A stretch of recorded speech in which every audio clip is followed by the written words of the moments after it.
Hi everybody, these are Unit 11 notes number 3, Parallelograms continued.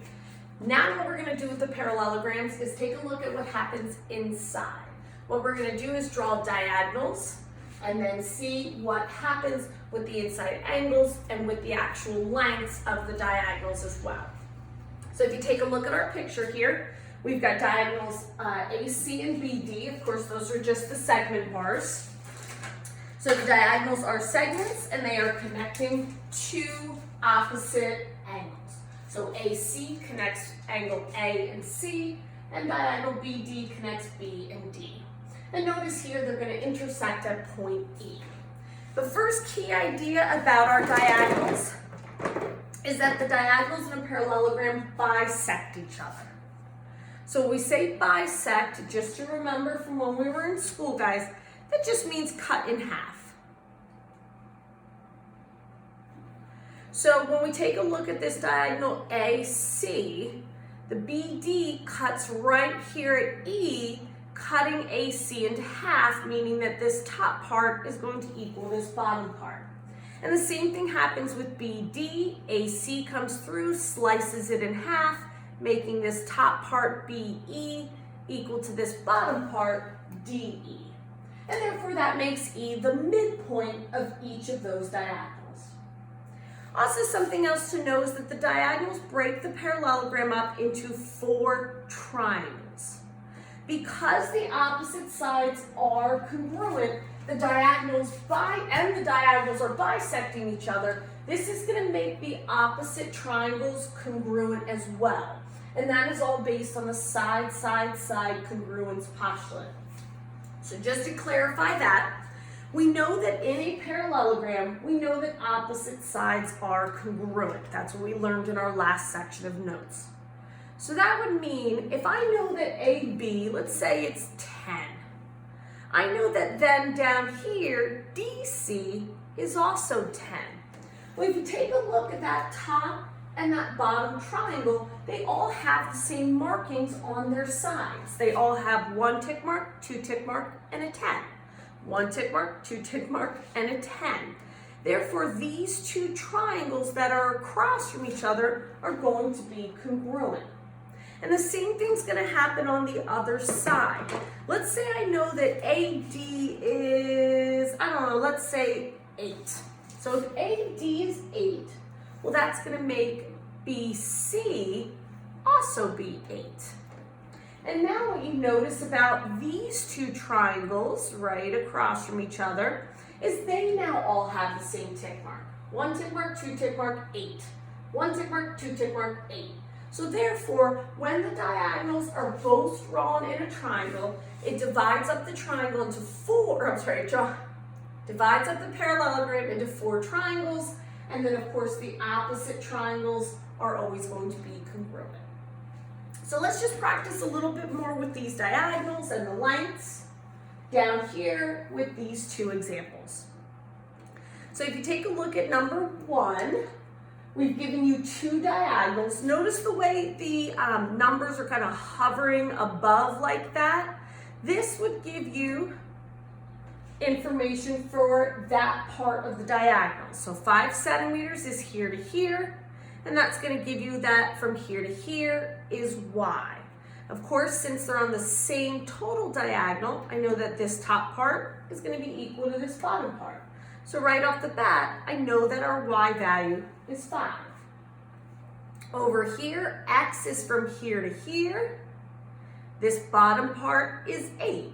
Again, that's 1 full diagonal. It has just been bisected or cut in half by that other guy. So therefore, whatever's on the bottom matches whatever's on the top. So I know that the 8 is going to also be the X value because again, this half is congruent to that half. And lastly, for number 2 here, okay, notice I'm giving you the information a little bit differently. This time I didn't give you both parts of the diagonal. So instead I gave you that MY was 24. So just to clarify, M all the way down to Y is 24.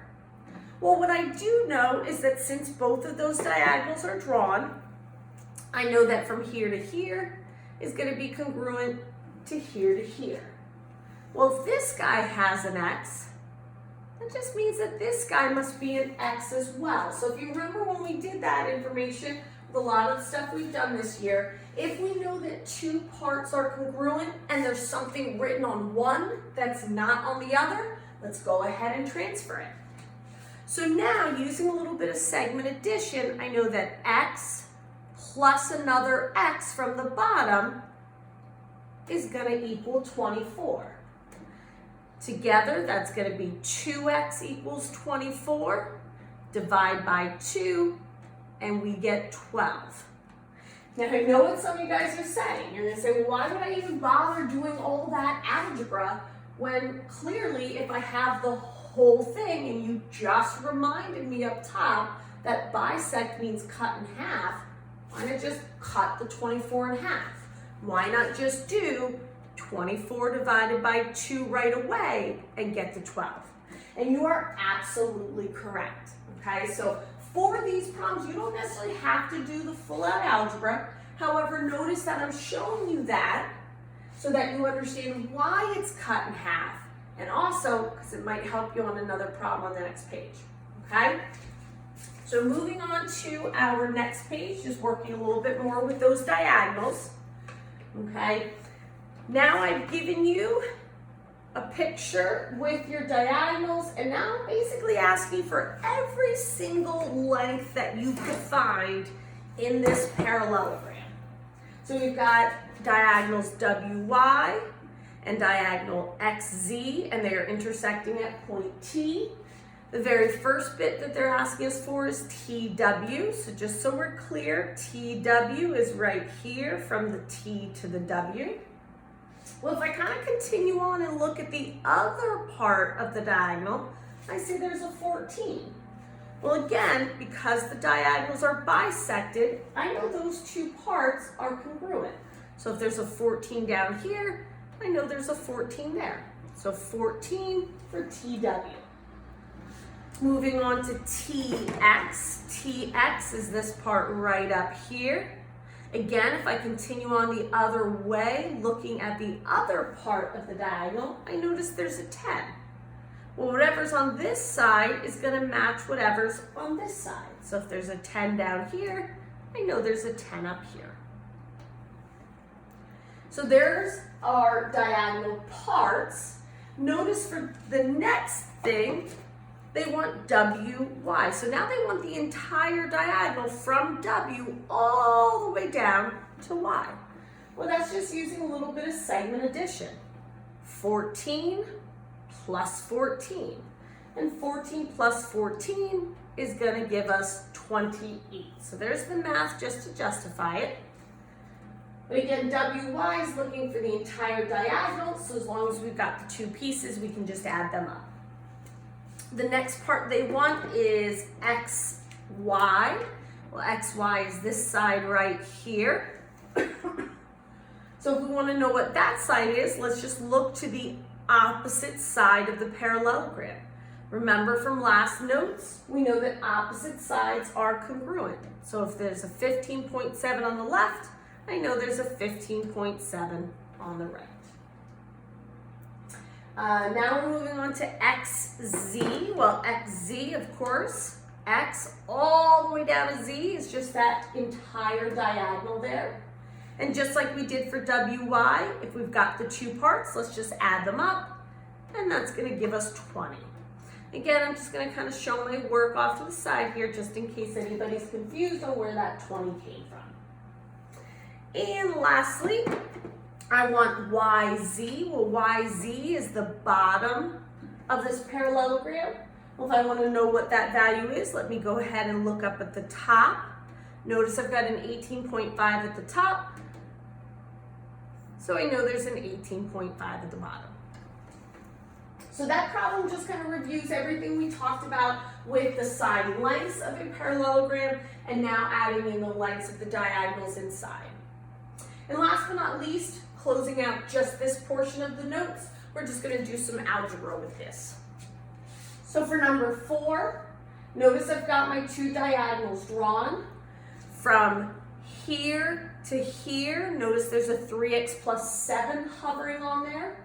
So that tells me that, again, just this part of the diagonal is 3x plus 7, whereas then this bottom part of the diagonal is 5x minus 9. Diagonals bisect each other, so therefore whatever's on this top part of the diagonal is going to equal whatever's on the bottom.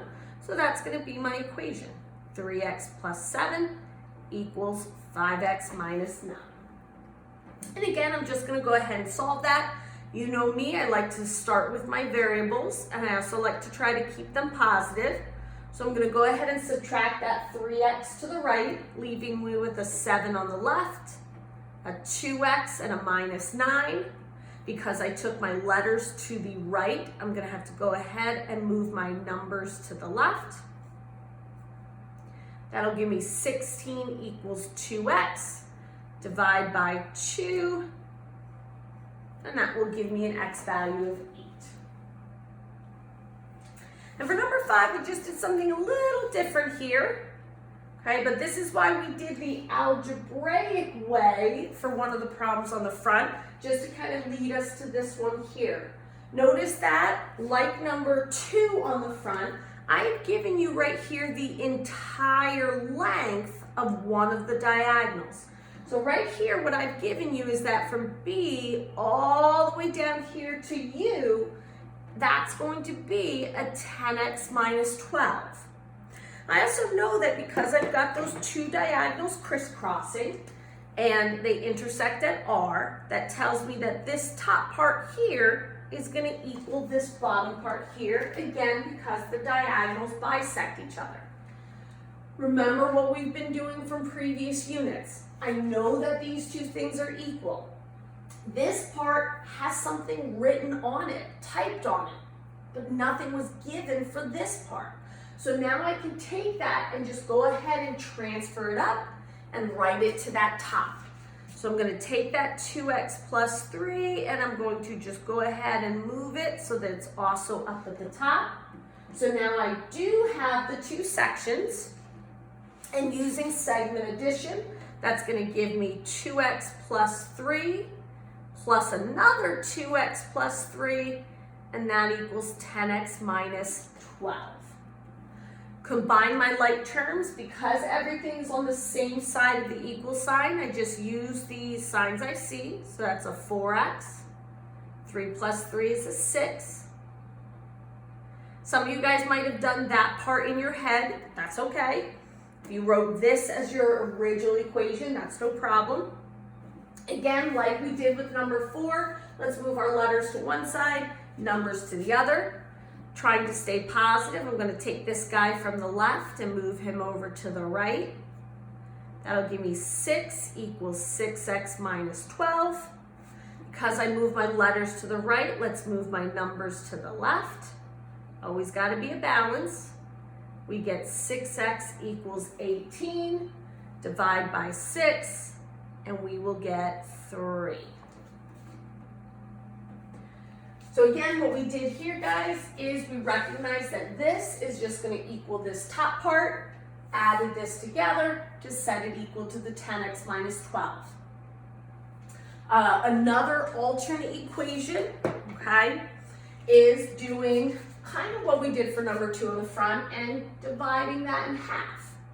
If you wanted to, and this is just another way, so I'm just going to put this as like a little bubble here. If you wanted to, you could have taken the entire thing, which was 10x minus 12, divided that by 2, making it 5x minus 6, and then you could have taken that and set it equal to the 2x plus 3. That would have been an alternate equation that you could have used, okay? However, if I just blew your mind with that, then go back to this, okay? This was traditional from what we did in class. I just know that some of you guys were kind of getting, seeing kind of other ways. I just wanted to address that, okay? All right, now let's see what happens with the angles inside. So we've talked all about the lengths, the sides, but now let's move on to the second part of our notes, which is talking about the angles. Now this is going to look a little overwhelming when you first see it, okay? But as we go through it, guys, you're going to find that it's really just a big mix of things that we've done throughout the entire year.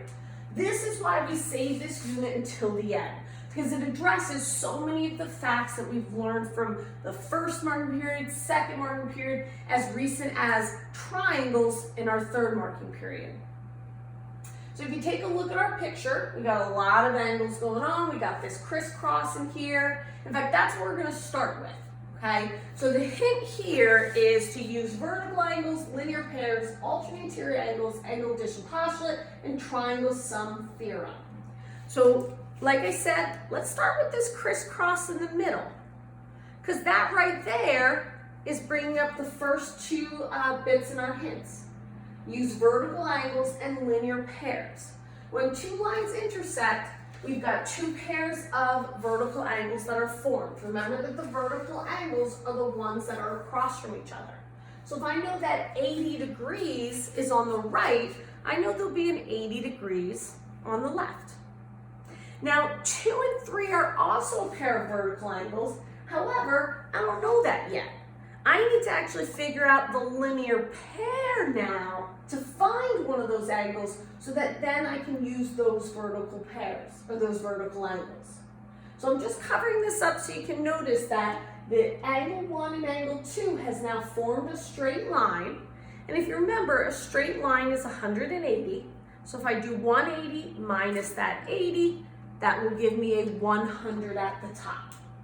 And now vertical angles, 100 at the top means 100 at the bottom. So just filling those in, we've got 80 degrees, 100 degrees, and another 100 degrees. So when you have the two diagonals, if they've given you one of these angles, I always, first and foremost, fill out the others in there. Now the second hint they give us is about alternate interior angles. So remember, this whole shape is called the parallelogram, parallel being the key part of that word. So just see for a second what happens. I'm just going to extend these lines so it's a little bit more clear. Okay, I'm going to take this pair of parallel sides and I'm just going to highlight this diagonal right here. Again, just extending it just so you can see it a little bit better. We've had problems like this back in unit, I think, 3 and 4. Notice that this 30 up here is an alternate interior angle partner with crisscross over the transversal, angle 4. So whatever this angle is here, that's going to match that angle right there. So now what we have is we've got a 30 on the top bottom. So when I go to its opposite, the top here will be 30 as well. So we've got 30 degrees there. Now, we also have a ton of other partners of alternate interiors. For example, if we kind of highlight the top and the bottom, that'll give us 6 and 5. Notice these corners here will have alternate interior angles with 7 and 8, and 9 and 10. However, I'm going to have to do a little bit more math before I can really figure those out. And now that's where we're coming to one of our other hints here, the angle addition postulate. Now just to clarify how this is written, guys, notice there's this big 55 sitting in this bottom corner. Well, that means that the entire angle here is 55 degrees. Well, because I pulled that alternate interior down here, I now know that part of it is 30. Well, the angle addition postulate just says that this plus this equals 55. So if I want to find angle 5, let's just subtract the 30 from 55. And that will give us 25. So now we're seeing that 25 is the measure of angle 5, again, because 30 and 25 make the entire angle here 55. So now let's go ahead and just switch it up to the top to angle 6. So now we know that angle 6 is also 25. So angle 5 and 6 are both 25. So we used a combination of the angle addition postulate, figuring out what this guy was, and then we used the alternate interior idea. Now the last hint talks about the triangle sum theorem. So this is why we mentioned back on the first page of notes that these diagonals cut the parallelogram up into 4 triangles. Because basically at this point, guys, in any one of these, if I've got 2 angles, I can figure out the third and I don't even need to know anything else. Now, technically, now that I'm looking at this, guys, we could technically find all the missing angles just using triangle sum theorem. But let's just start with this 7 right here, and then we'll move on from there. So angle 7 is right in here. Notice this triangle. I already have a 30 and an 80, and I want to know what angle 7 is. Well, remember that all the angles in a triangle add up to 180. So I'm just going to write that. Triangles equal 180. So if you remember from all the problems that we did back in school, if I've got 2 angles in a triangle, let's just add those up first. So I've got 80 plus 30, that gives me 110. Subtract from 180, and that will give me 70. So I know now that angle 7 is 70 degrees. Now I could do all of that same work with this triangle that is opposite, or, well, wait a minute, can I just do alternate interiors? If this is a 70 for angle 7, crisscross over, that means that this guy is 70 as well. So you can use alternate interior angles like that once you find one angle to just crisscross it over to the other triangle. Or, wait a minute, very first page we had already also stated that the opposite triangles were congruent. So therefore, corresponding parts of those congruent angles are also congruent. So if I know that I've got a 30 and an 80, and over here a 30 and an 80, that automatically tells me that the third angle in each triangle is also going to be the same thing.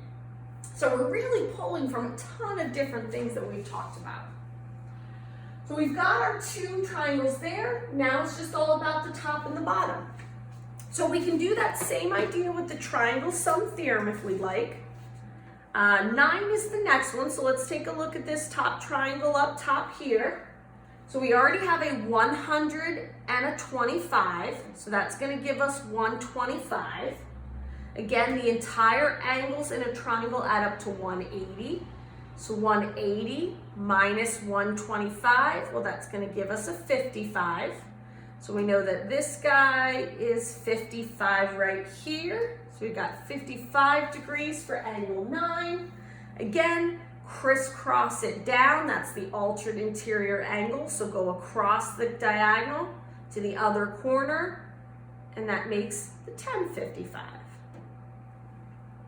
And again, guys, looking at this whole congruent triangle thing, basically what's happening is this triangle is just basically flipped around or rotated around and lands right on top of this guy, making this equal to this equal to this, okay?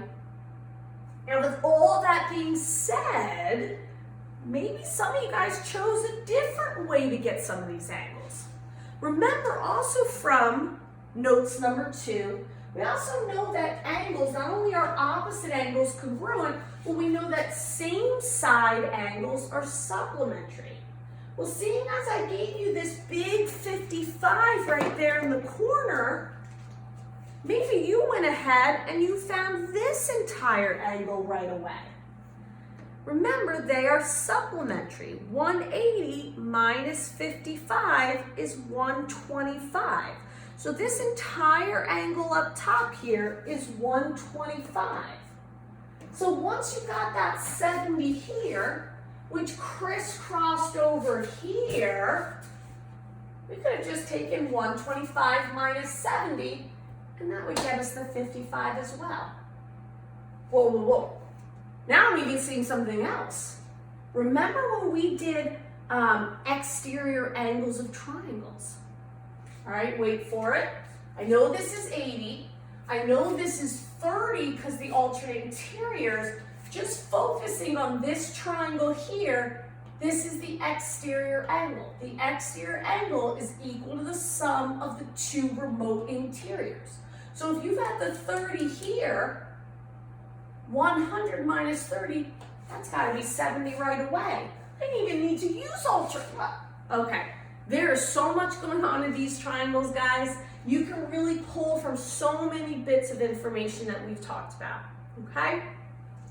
But again, this is everything. Let's just now practice it bit by bit, okay? And also, let's go through some of the key things that we talked about, okay? So, mainly focusing on what we kind of reviewed up top there. Just as a quick review, when the diagonals cross, remember that you're going to have those congruent vertical angles and supplementary linear pairs. Pretty much all we talked about here kind of stemmed from that knowledge. So again, make sure starting there is solid, and then it'll help you with everything else.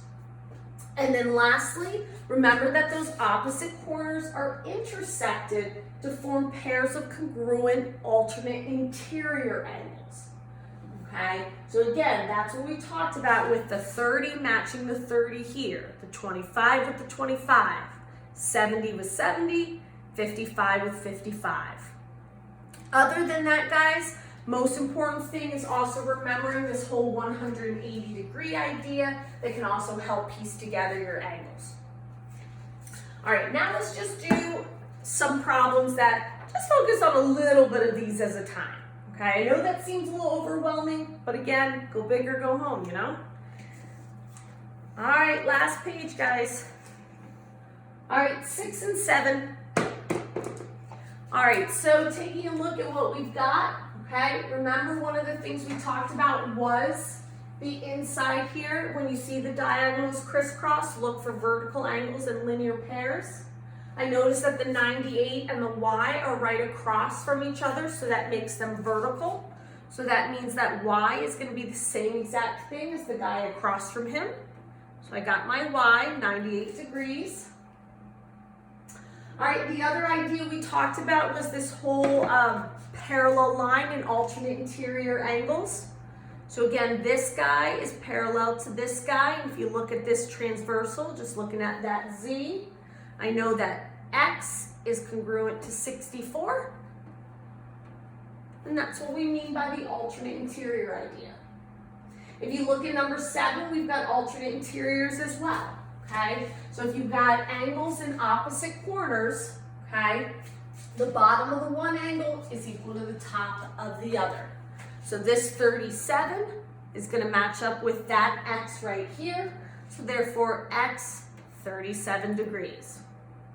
When I look in the middle, notice that y is no longer across from another angle, but instead, he's right next to him. Again, this is forming one straight line, which we know is 180. So if I take 180 minus 92, borrow, regroup, whatever you call it, you're going to end up with 88. So that's just taking a look at some of the key things we talked about on that other page without all that other mumbo jumbo, okay? Now let's go and take a look at a few other things with number 8. All right, again, you can go really in any order, but I just did want to specify how I tried to present this so it was clear to you. This 136 is on the outside, and notice this darkened little swoop, this darkened angle marking. That tells us that this entire angle is 136, okay? Over here, I've got 2 other swoops, just so we're clear that this does not equal this. And I have this b value off to the outside. That means I'm not looking for just one side or the other. I want the entire thing, Okay, so that's what you're going to see on the homework and on the quiz, just so we're clear on what everything's pointing to. If you have an angle actually inside like this, that's going to mean just that little part there, not the whole thing, but just like there to there. Okay?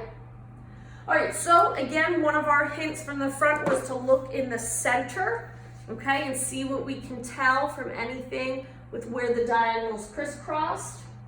A and 112, well, they're not vertical because they're not across the vertex from each other. Instead, they're adjacent, they're right next to each other, sharing that side. And just like we did up here for number 7, when we've got the linear pair, we know that they're gonna add up to 180. So from here to here is 180. So in order to get my A, we'll just do 180 minus 112, and that should give us 68. So we've got 68 degrees for A. I'm gonna write the 68 in here. All right, I'm gonna move on to some darker colors. I know that's a little hard to see. All right, let's see what else we can get. Well, I know that they didn't ask for these two down here, but it might help us out. So if this is 112, I know this bottom guy is 112. And if this is 68, I know this is 68, okay? So actually just writing that in, now that I'm noticing, guys, we have a triangle down here. And notice that I've got the 112 and the 18. I can just go ahead and use my triangle sum there, right? So I know that all the angles must add up to 180, so I'll do my 112 plus 18 first. That's gonna give me 130. I'm gonna subtract that from 180, and that gives me 50. So I know that this guy is 50. Okay, so we skipped over B and C, but again, guys, it's whatever kind of pops out to you. Let's see. Notice, or thinking from the other page, guys, I know again they didn't ask for one or the other of these, but it may help us out.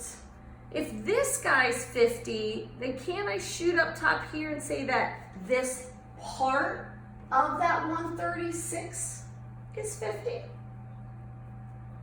So if I do 180, not 180, 136 minus 50, that'll give me 86. So this side is 86.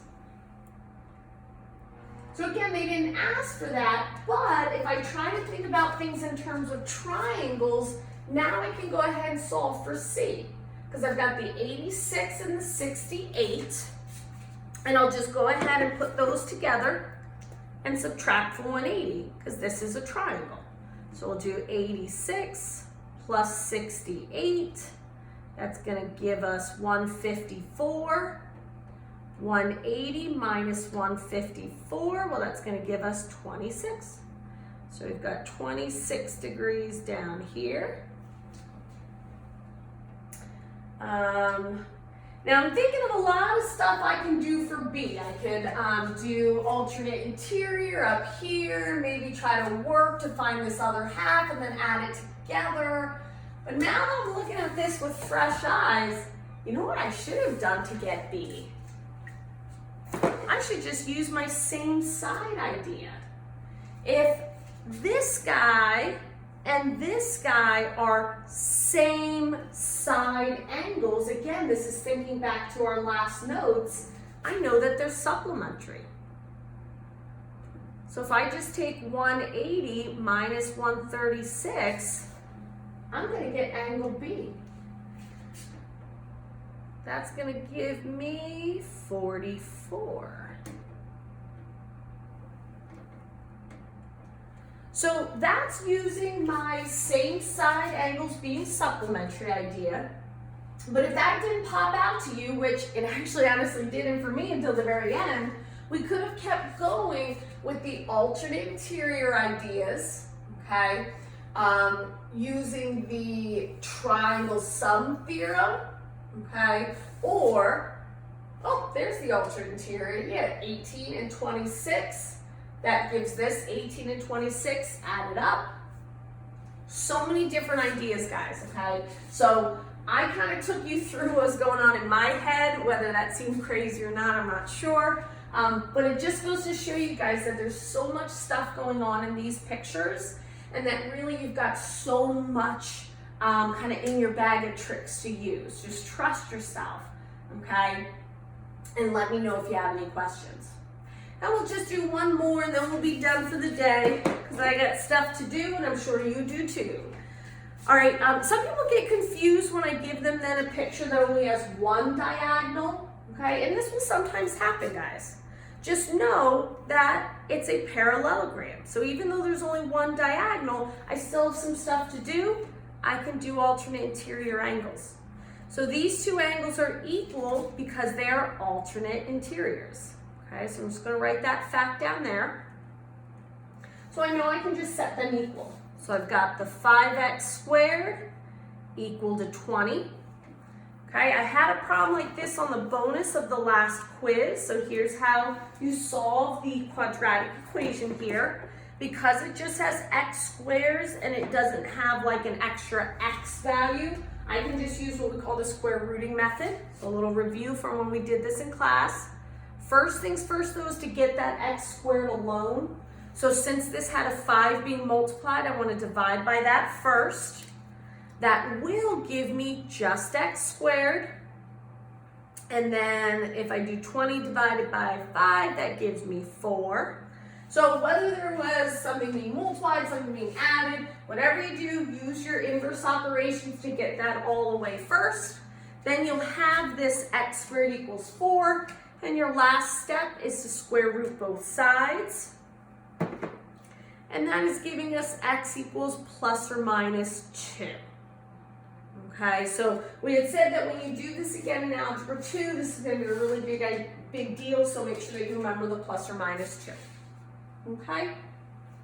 All right, guys, so I apologize if this seemed a little jumbled. I had a lot of interruptions in between, so I just wanted to get it done. Please let me know if you have any questions. Message me through the Remind, text me, call me, email me, okay? Whatever you feel comfortable with, okay? We're almost done, guys, almost, okay? You can do it, all right? We're in this together. P. Berg strong. I'm out. See ya.